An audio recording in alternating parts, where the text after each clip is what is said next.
کہتے ہیں کہ انسان رب سے سب سے زیادہ اس لمحے دور ہوتا ہے جب وہ یہ سمجھنے لگتا ہے کہ وہ رب کے بہت قریب آ چکا ہے، جب اس کی عبادت ترتیب میں آ جائے، دعائیں یاد ہو جائے، الفاظ زبان پر روا ہو جائے اور دل کو یہ اطمینان ہونے لگے کہ اب سب ٹھیک ہے، کیونکہ اسی اطمینان کے نیچے ایک باریک سا پردہ آہستہ آہستہ تن جاتا ہے جو انسان اور حضوری کے درمیان حائل ہو جاتا ہے۔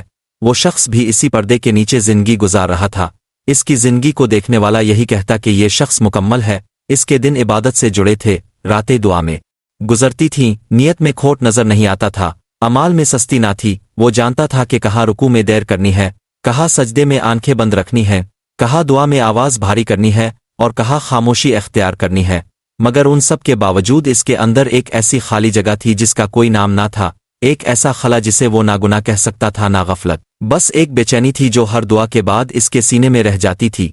وہ ہر بار یہ محسوس کرتا کہ جیسے اس نے بہت کچھ کہا مگر کچھ پایا نہیں، جیسے کسی نے دروازہ کھٹکھٹایا ہو مگر اندر سے کوئی قدموں کی آہٹ تک نہ آئی ہو۔ وہ خود کو ٹٹولتا، اپنے ایمان کو پرکھتا، اپنے اخلاص کا وزن کرتا، کبھی سوچتا شاید وہ دل سے نہیں مانگ رہا، کبھی لگتا شاید اس کی آنکھوں کے آنسو سچے نہیں، کبھی خیال آتا کہ شاید وہ بہت زیادہ مانگ رہا ہے اور رب کو اس کا مانگنا پسند نہیں، شاید وہ بہت کم مانگ رہا ہے اور اس کی دعا ادھوری رہ جاتی ہے۔ انہی سوچوں میں اس کی عبادت آہستہ آہستہ ایک کوشش بن گئی، ایک مستقل جدوجہد، ایک ایسی محنت جس میں سکون کم اور بوجھ زیادہ تھا، مگر وہ اس بوجھ کو چھوڑ بھی نہیں سکتا تھا کیونکہ چھوڑنا اسے خالی اور بے مقصد محسوس ہوتا تھا۔ اس کے لیے دعا ایک ضرورت بن چکی تھی، جیسے سانس، مگر سانس میں تازگی نہیں رہی تھی۔ وہ دعا کرتا تھا مگر دعا کے بعد اس کا دل وہیں کا وہیں رہتا تھا۔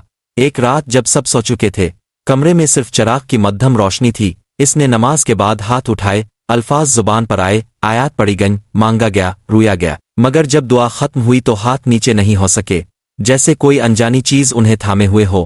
لفظ ختم ہو گئے تھے مگر خاموشی باقی تھی، اور اسی خاموشی میں پہلی بار اس نے یہ شدت سے محسوس کیا کہ وہ رب کے سامنے موجود ہی نہیں تھا، وہ بس بول رہا تھا، جیسے کوئی ریکارڈ چل رہا ہو۔ یہ احساس اس کے سینے میں اتر گیا، باریک، گہرا اور بے آواز، جیسے کسی نے آہستگی سے کہا ہو کہ تم یہاں ہو ہی نہیں۔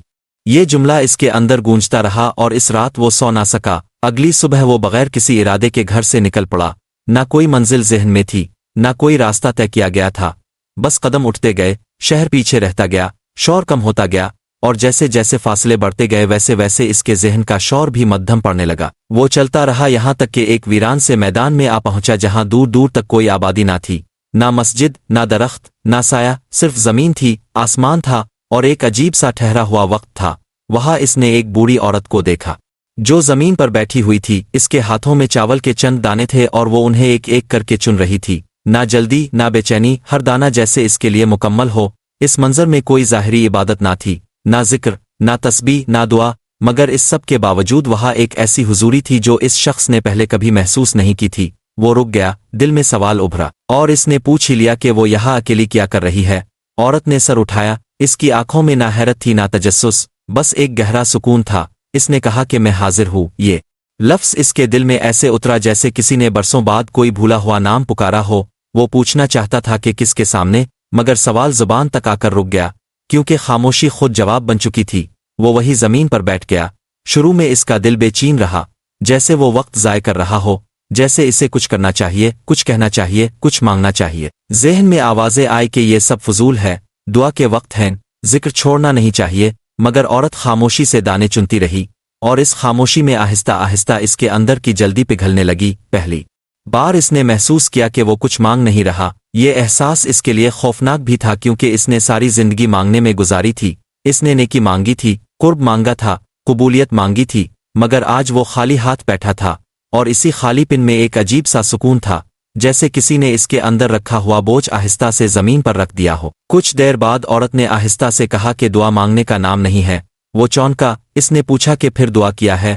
عورت نے کہا کہ دعا وہ لمحہ ہے جب تم خود کو رب کے سامنے رکھ دیتے ہو، بغیر کسی شرط کے، بغیر کسی امید کے، بغیر کسی خوف کے۔ یہ سن کر اس کی آنکھیں بھر آئی کیونکہ پہلی بار اسے محسوس ہوا کہ وہ رب کے سامنے کچھ بن کر نہیں بلکہ کچھ بھی نہ بن کر بیٹھا ہے، نہ نیک، نہ طالب، نہ پہنچا ہوا، بس ایک انسان، ایک محتاج، ایک حاضر۔ جب اس نے آنکھیں کھولی تو عورت وہاں نہ تھی، میدان ویسا ہی تھا مگر اس کے اندر کچھ بدل چکا تھا۔ وہ واپس لوٹا، مگر اب اس کی دعائیں مختصر تھیں، کبھی صرف خاموشی ہوتی تھی، کبھی آنکھیں بند کر کے بیٹھ جانا ہی کافی لگتا تھا، اور کبھی ایسے دن بھی آتے جب وہ دعا کرنا ہی بھول جاتا تھا، مگر یہ بھول غفلت نہ تھی بلکہ ایک گہری حضوری تھی، کیونکہ اب وہ جان چکا تھا کہ رب ان لفظوں میں نہیں ملتا جو مانگنے کے لیے چنے جائے، بلکہ ان لمحوں میں ظاہر ہوتا ہے جہاں انسان خود کو چھوڑ دیتا ہے، اور یہی تصوف ہے، جہاں انسان کم ہوتا جاتا ہے، سوال ختم ہو جاتے ہیں، خواہشیں مدھم پڑ جاتی ہیں، اور رب خود بخود ظاہر ہو جاتا ہے، کم مانگنا، کم کہنا، اور پورا ہو جانا۔ یہی وہ راز تھا جو اسے اس دن ملا جب اس نے دعا کرنا بھول جانا سیکھ لیا۔